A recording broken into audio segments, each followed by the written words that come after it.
Pausapna hang kapasaktiyo. Ang sinna happy na din zin kabilo papathin. Tunitaga ng mabit komna program kasinte ho le happy le makita milo kicho hen le hin pa gen ahe.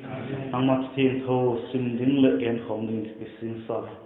Tamimal malo ko poi mo random ji chitun nang ma lathu ine holi pi in lapan pina do yum tak mai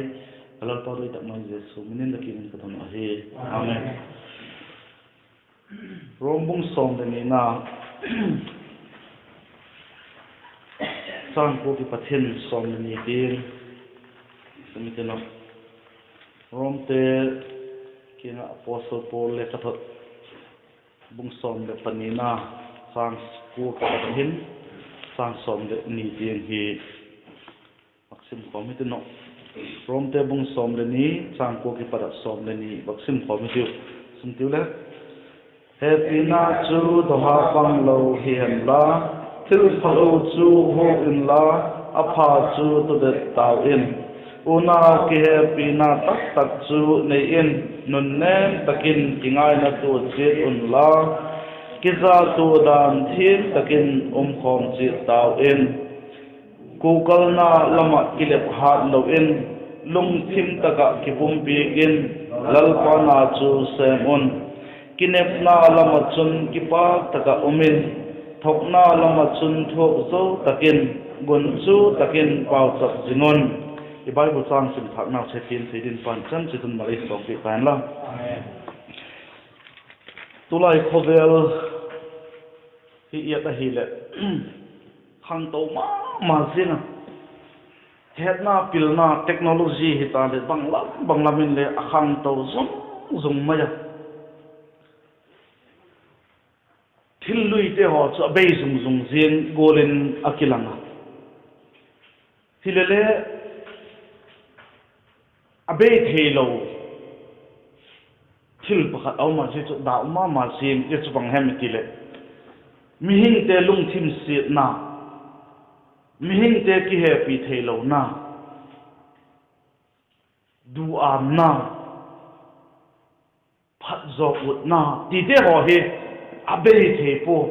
khovel changkang alui te ho bei zung den te chun je te ho cha sang dok thei him po inisin hin ko on itok to zingo je te ho hi ngai tu a hi le o chen naw khovel hi chu setanin den hona adam le evi adeka evi athepna ama chak te ho kha sandang lam lo ba je ma chu mang cha ei thet le puk na lai te hiu ti het thei mo the na ma ada ma sin a hi khovel achangkang ai ti chu tampi na changkang na he ba hi le changkang ma jing na khat ba ngen na lai ka tin media iti ba tu lai news masanga tilehin masang wak ti chule kana pang talo wak tin chule ki sun lama kei tu sang kaneu zo kum som masang ti ti ve he them jing ningon kum som a hi lo le kum som le nga tieng ho masang kum som ni tieng masang ho vel wak gen di tale hin mi thi kha om le le thjin ko ding chu mi ki tai akhu a chennaw a chanaw te chenna gamla le gamla chi ding pol ngai in a uma ala tu la yen chu mak ma jin changkang ma jin phone ne sai choi le ki he zum ze tu le na ku zan te ni pani se tu ni thi dan ma khan se song lu ngai tu hi le akhuvel changkang na lam chule tieng chule he thei tawa ka ba gen be nom kit chu bang hem iti hi le nang le ke je thi na chun ei building le ei law a hi dik pu nang le ke je thi na chun ei ngam ma ei zo la lo ding hi ei zo ma ding hi I phat atung pu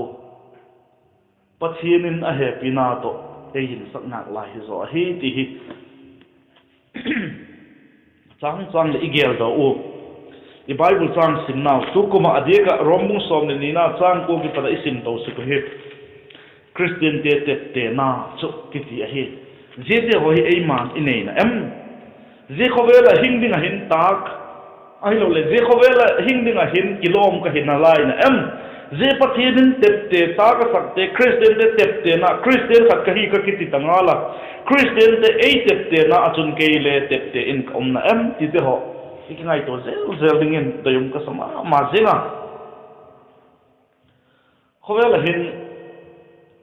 ei mi te ithiam po Mizoram te chu ei sangin athiam za de ho ni chu bang hemi ti le Pathian thu le politics iti pen he a hi khowela politics lak ka sang pen chu Bible Pathian thu a hi ei lam ten Pathian thu to politics helding hilo atiwa it's again here a hi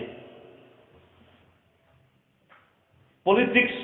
thiam tho tak ma ya hel ki hel thina ding le mat thina ding chun Pathian thu Bible mat ngai a hi zo a hi ti I het min loading a hi mang je ga chu kong gen hemi ti le Bible thu Pathian thu Christian khat hina chun dik ki chu ding hi le hin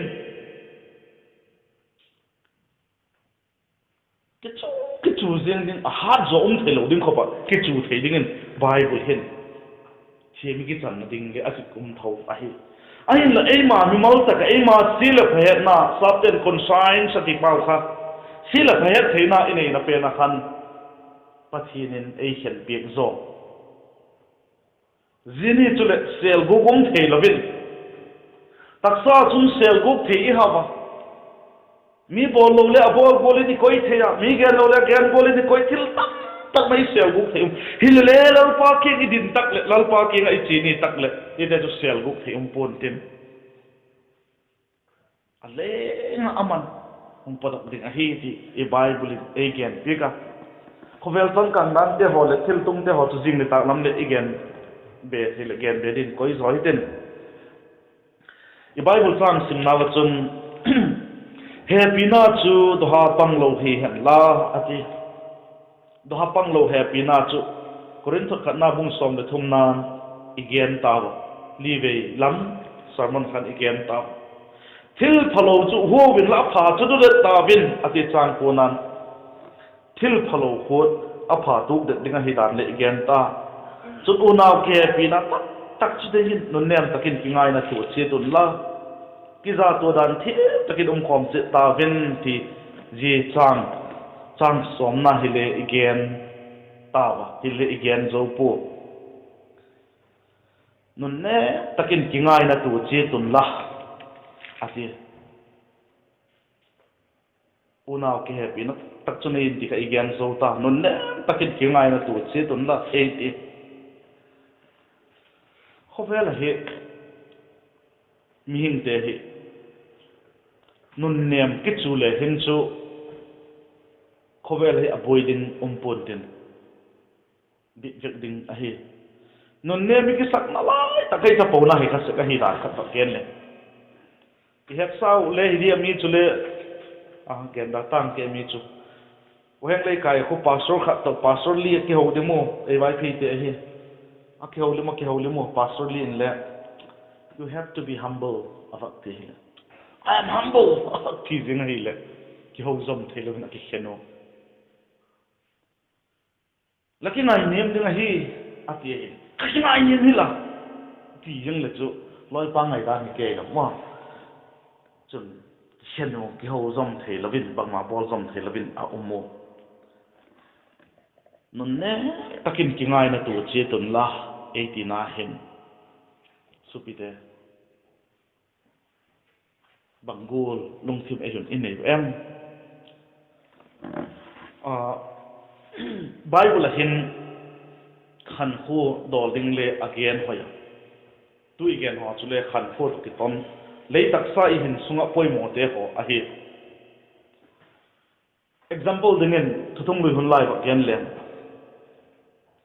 Mosi chu Pathianin Israel te pui tu dingin how tu dingin a god dokta Ethiopia mi zin ahung ne ya zipa da chun Aaron to Miriam ama so pi te gel ahiwa ama te gel chun ahung musita ahung noi sanu ahi na khale bangma set lovin Pathianin mosi kem le pathu gen thei hem eyo ho king le gen thei lo hem atiba mosi ang chau pha do khan ji alung gel chu pathianin a he kia wa khiti chu bible sing mai pathianin a he mosi to aron to miriam chu ko dok chuma sum laga chun ahum kilaka ti chun again ding chan again zo chun anusi bachun e to hile miriam chu phak nam aladim ahi khan khu dol jing ale izil ding ta pi tak mai ong thagau lam thilale pin thak sai hi tak je ka chun mi te ho le pathianin ei tep te theina dinga chun ginna be khai thei po I character I da ni toi da ina se thil bol te ho kha pathian la mi ten ei tep te a hi ti het min loading a hi jing ni tak le dam le gen chin semiten fu gen ni ngat ke ka pang tho tho in ke he ka chun gen zomin ka tin chulam pang chu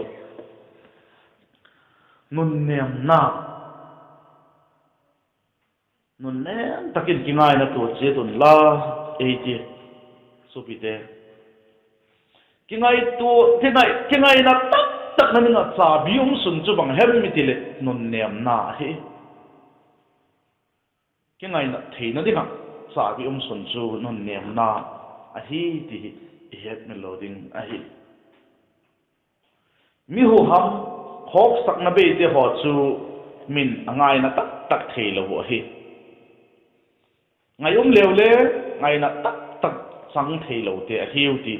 igen khata het le sa fi in ke hi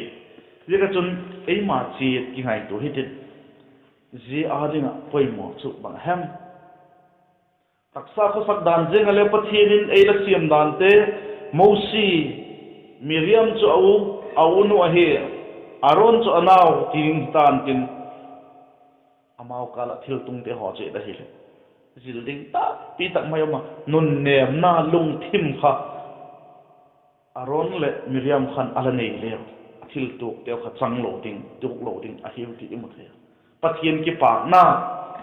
pathian pom ta a hi theng ninga chun gin na thu tak gin sang na khan pathian ki pa po nun nem na lung thim jeta ka isin tak sa happy na dhapang lo happy na le na thil phalo hot na apha tuk dat na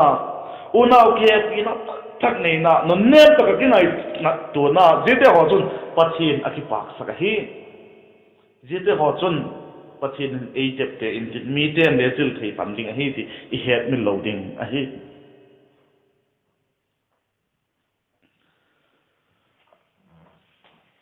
ilalpa jesu christa hin kho hin chu mangi ti di nun nem na hin kho hi mu dingin a uma ei ho christian ki te ho hin chu ama nung zui ka hiu ikiti wangon je chu a ngai pu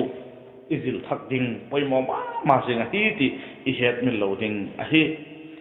kiza to dan thi takin khom che ta in ei ti kiza to dan thi takin khom che ta in lungthim dik taka miza dan thiam taka mo lungthim dik pu miza dan thiam hi na chu bang ti dem ihin khoba ama sapena ikoi dingo pathinin adoi chu hi ei ma sanga mi te ngai khok zok na ei ma sanga mi te phazodinga gel na likhapoi ma jing hi loi phala nei no pa hi le loi pa kha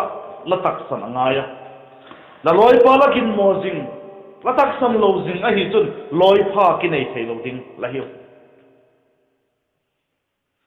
ule nau jing le ki happy tak no nem tak ki khom gen lo ki za to dan thim tak khom in nga chun ki tak san nga a hi ye chum lo ba chun chu thei lo thilung thei lo hi ti I het min loading a hi mi amasa koi ding a hoi zo athiam zo apil zo a he zo koi ding ye chui ti sing lai chu bible thukinil thanom te ho chun again ye ta ki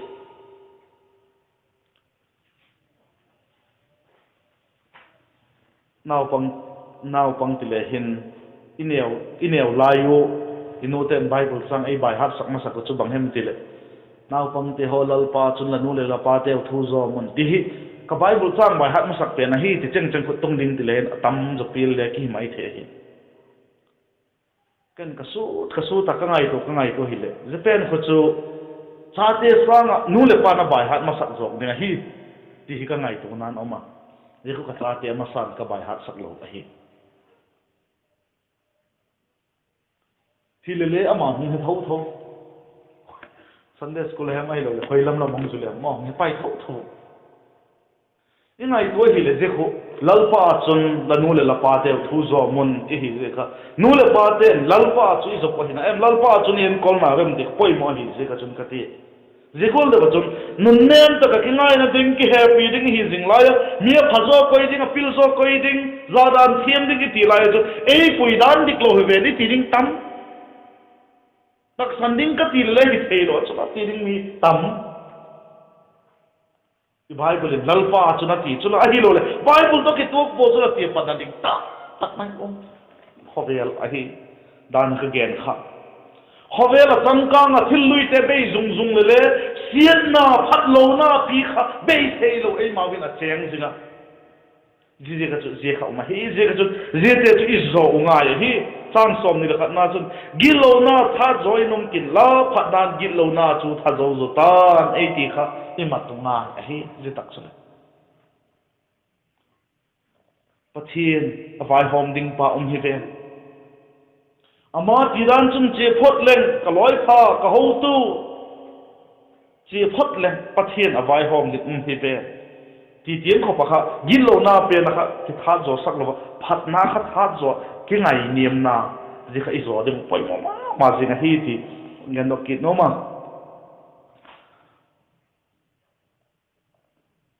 igen gula chu eima ki ngai khok sang midang ngai khok na sak ding kha pathinin adoi lam midang ki ti tak in sung mi a hi lo le ade ka I ko chu pien khat sa hi pi te ho kha a hi ti ka het mi lo ding a hi ke ti lo ba ama hi apoi mo so a hi ti kha het mi lo ding zira gen tak le kamin ke min ka het do sa eso kati chu JOY ahi JOY chu alam sao chu bang hem itil Jesus first, other second, you third this Jesu ka ma sa pela koi ding atole midang te ka panina koi ding ei kha chu pathum na lama pan ding ji chu hi le pathian doi lama hi mi to ki tuk na ma hi je chui lo ei ama sape na pangding jesu alaya ahi lo le pathum na midang choi koi de ke he pui je chui hi tak le ki tu na thei lo Christian te TEPTENA le je chu pang thei lo ji je chui me tak mai Gandhi ji in le gen se come on Christian te thukin banga hoya Bible le hoi hi hei la a Christian te bang ka doi poi ka ngai poi ka munum poi ti na je chui Jesu ma sapen midang te apanina ei kha apathum nan le hin pathian sang pi dom thi na pi inom lo se hi ichu het mi lo ding in doyoma jega chun pathian in ei te tag le Christian hin kho mi ta dinga mal som na hi thin ding in ji te chu te in ji te dinga chun ki salen na ka sama ma jing a hi lung thim dik Christian te pathianin TEPTENA dinga chun Jesu ma sapen midang te panina e apathum na pan kha poimo ma jing a hi Philippi te bung ni na sang sum na kun bangti na ki ke mitilo inlem Philippi te bung ni na sang sum na kun hiti na ki ka ki khen na ding a hem kilo pi sakna jek a hem bang ma bol lovin mizo sin kingai tong takin ama sanga midang khazon go che tu hen ati ji chu hi le chukina na the taloding a hi mo e chu I Bible e chu sak I Bible adoi pen je chu a hi Christian te TEPTENA gen to zel hi na igen a hi dei sak chom nei na mana chun ki za tu na lo dei sak chom nei na mun chu ki za tu na lo na mun a hi ti a het the a hi Jesu Christian den bolding kilo hi dei sak chom nei na idi kha phalo ta hi in sung khat zenga le zile posal kala le chate ho to kal zenga le mi chate het thim lo ding tianga ai lo le zin het thim lo ding te gi posal de het thim lo ding tianga I cha he mi zi he mi posal bak dei sak chum kha the hi mi hing te hi ye tu kon bo ngai de me ti le zin le bol kha the I cha ten gen gi ki le le zi khala pona ma zin cái nếu khát ấy cái neglect để vào hít thì khát man phải dính thấy thế hiểu mình chỉ có ấy bỏ lên eo lên man phải thế hiểu chỉ cho hít gì cái số bị thế ngay tuổi thắt thắt cái cái giá tuổi đàn thế thắt cái ông com chết thao in ấy thì nã hin mi ấy sang puzzle ấy ama sapen hilau di Krista ama sapen amata so bi sangga bi loi pai te oka apadi na mata e pathum nan pang le in chule Philippi te bung ni na chang thum na isim na gola sun e sanga midang kha phazo a he zo in koi phot le hin kinak na kinil na lo ding a hi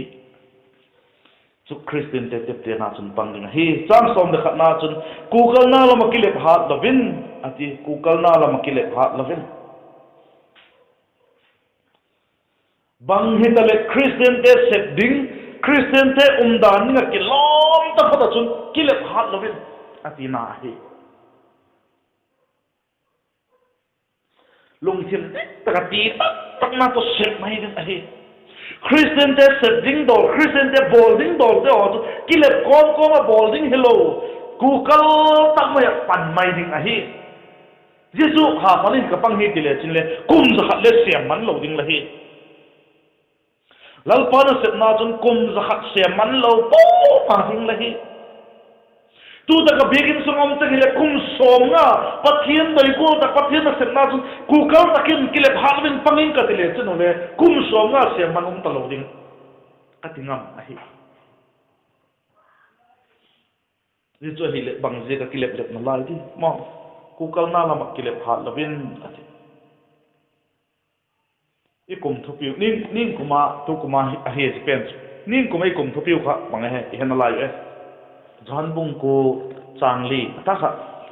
jan bung ko changli suna hi pe chain ei sol pa na ka set ding hi zan hi ding ei tai je pha chul ko man na sem thi pu na ati Google na lam kilep hat lovin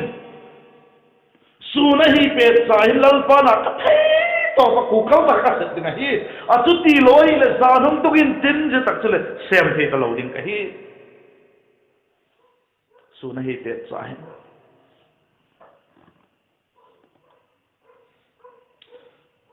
ve hi zekin pathian set na hin kilep hat pui tiu pathian set na ti tak le thil pe ka te le ma thil pe ka le kilep the ka na tak sang thil pe ka kilep the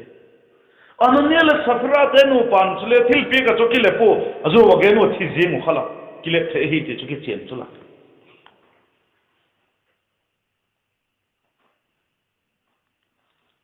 dije ka chon thil pe ka le kilep poi tiu ko ka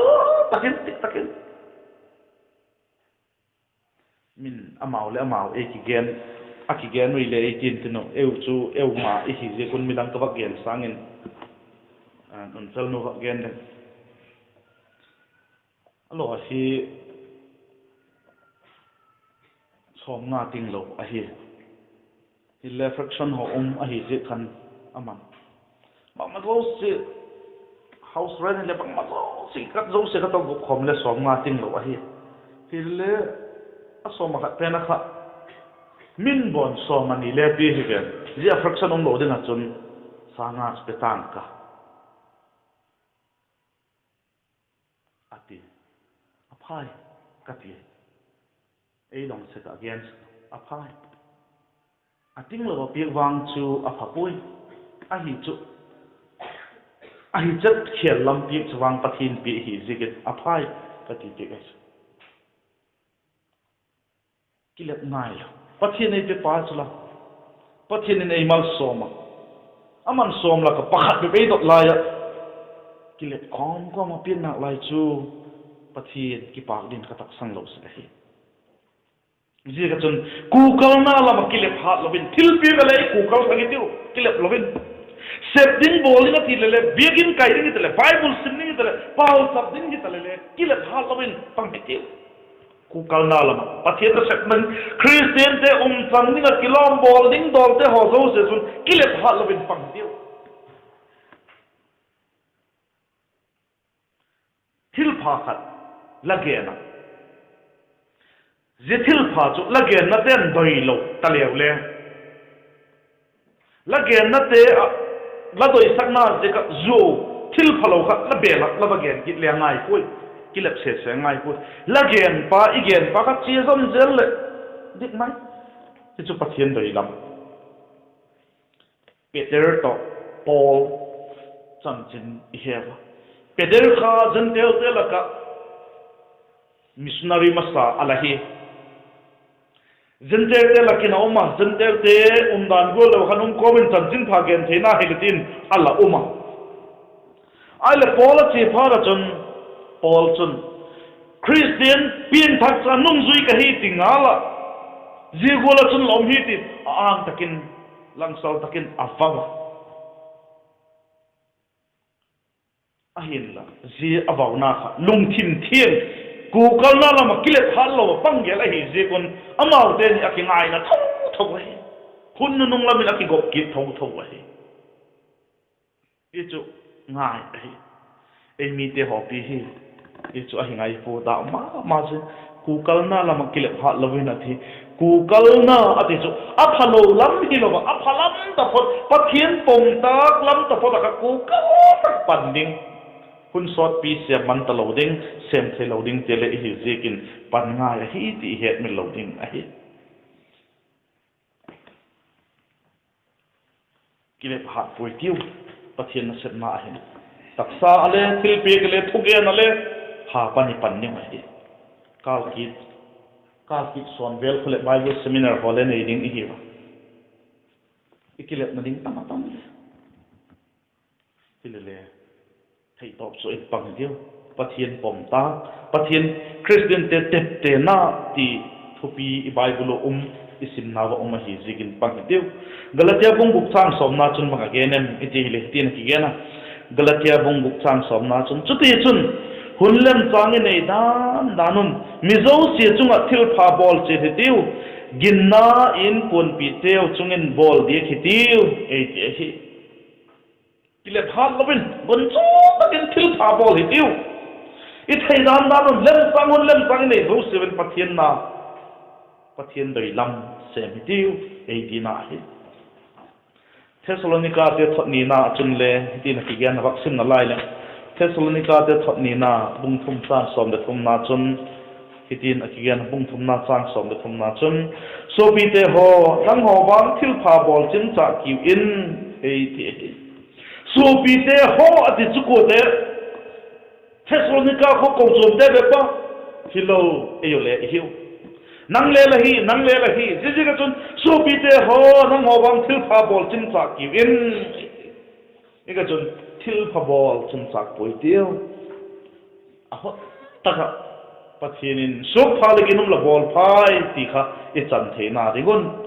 thil pha bol chin cha poi tiu pathian na set na ihung ki le pha hi chun thil pha apiang poi ti I het me loading ahi thil phalo ahong pung se ahi pathian na set na ihung ki le pha le thil pha apiang pu thil phalo ahong pung se ahi chu gen tam ngai le ben het thia chang som le khat na rom bung som le ni na chang som le khat na top na lam chon bang tin ki ji kami tile lung thim ta ka ki pum pi kin lal pa na chu se mon lung thim ta ka ki pum pi kin lung thim ta ka ki pum pi apha ahoi le pathian na sep na dinga ki pum biak ding lung thimati tak na to siam dingin ei ti hi ahoi lo lam hilo ahoi lama ma Galatia ka simna achung khawak sim ki den Galatia bung san ko na chun ti na ki ka ji chun thil pha hi chim chak pui tiu iki tha da lo chun ahut takin ahat nge ding I ngalon ei ti tha na un mo thil pha hi chim chak pui tiu iki tha da lo na ko hi le ahut taka chun ahat ding hiu ati chuma gen na ahut taka chun lo man sang ding hiu ki pak man muding hiu aga muding ti hiu ti na hi Jadi kacun silpa hi chim chak pui tiu long thep tak pung pekin sem hi tiu pang tiu ahoi lo aphalo lam sut do na dingin wa ki pung pe pui tiu ahin ahoi apha pathian doi lam set na ninga chun ki pung pe ki tiu ki tha da lo na ka hi chun aga moding hi e ti hi rombung som ni na chang som ni na chun kinep na lam chun kipak taka umin eiti kinep na lama chun kipak taka umin zibang kinep na dep ei mihing te ho hin thilpha I bola hile ikinep na so ze thilpha bol na te khan bangham khat ya ding le thilpha bol kit ding ti ho de a hi ze ho choi dem ji tak kinep na ti ji chi hilo hi Zidaka kinep na lama chun ki pak taka umin ati ikinep na ki pak na ni chu bang hem ni khat ni le ka taksa hi se thailo mo thailo dinga thagau taksa van khopi leng ding ka hi ti het na kinep na kha kanei a hi chun ji adung lama igen te zo se kha nom takin zo the de no nom takin pang the de no je chun ki pak the ding ni hi be pu hi ti het min lo ding hi rapture kinep na ami thieng tho te puya ilalpa Jesu Krista hong ki na ding kinep na ki pak taka nga te ho hi ding do yuma ma je hi je ki pak taka nga te ho chu ilalpa Jesu dikna lallo peding hinala hi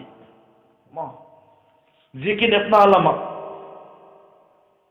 ki pak taka te ho chu dikna lallo sang ding te hi ki na la hi ilo man ning ki na la hi thokna lama chun thokha thok zo takin ati je thokha ham ti hi hin nalal huk changding te chan ki na la hak sala saktamina dani gen bul hun bulai gen bolo khan bible politics sang pe na hi ikini la hi lekini zo ring lo khopina uma mi te sang nim zo ba ki koi din cho hak san lo mo me hilale ipan zo na ko hi chun lallu piek pathian ATM ahe thuk phatlen musid na te en ho na te chle thuk phatlen pathian ahnai pathian lallu piek ATM ahe hin lallu piek ATM ahe thupon bung ni chang som na ko ismai ko thi tiangin ginomin umin ti chun hin lallu peding ka hi ati chula jiga chun kingai to hiteu ei thokna te hoi to thina tiang hi lum pona le dan igen te ho mi ei sang zo koi ngai a he zo koi ngai Bible chu khan ko to le hung ti tu chu dan igen Miriam to Aaron te ho khale khan ko het lo tak je ko kha ti humum te ho igen to te ho ka aksa e mani practice ngin ko chang le to kha ko practical life to le ki ding hi je tak chu le o Bible in je khai ti hi Bible in je gol khai ju saka hi je hoi tho ham ding pathin ai ti hi je te hoi ka za ding a hi je te hoi ka zui ding a hi ye chu hi le pathin a hi ding a nai ei sana thili thei zo pathin ikinga na ibelu imon pen pathin a hi zegen ama fu ta ki to ga Christian te na kigen nun ne taka ingai na tu thei ding le ki za tu dan thiam ta thei ko mang khom thei ding le Google na lama ki le phat lo ding le lum thim taka ki pum pi ka ding le ki net na lama ki pa ka om thei dingin thu tom sai gen thak theo chu pan chan chil ma le som pi tan la chan chun genin ke pa